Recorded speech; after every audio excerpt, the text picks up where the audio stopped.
I'm going to show you how to send messages on WhatsApp for Android. This is a simple process, but if you're new to WhatsApp or smartphones in general, it can be a bit confusing. The first thing you need to do is open the WhatsApp app on your Android device. You can usually find it on your home screen or in the app drawer. Once you've opened WhatsApp, you'll see a list of your chats. To start a new chat, you can either scroll through the list of chats to find the person you want to message. Tap the New Chat button, usually a pencil icon, in the top right corner for iPhone or the message icon from the bottom on Android. This will open your contacts list.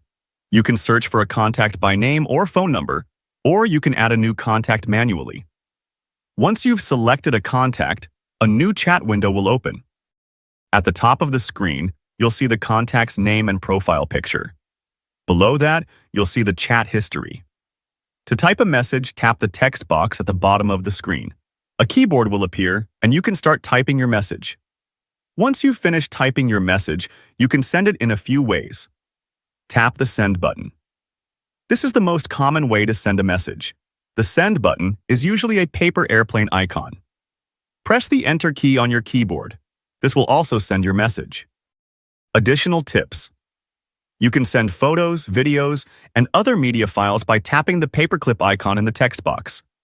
To send a voice message, tap and hold the microphone icon.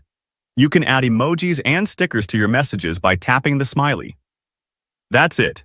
You now know how to send messages on WhatsApp for Android.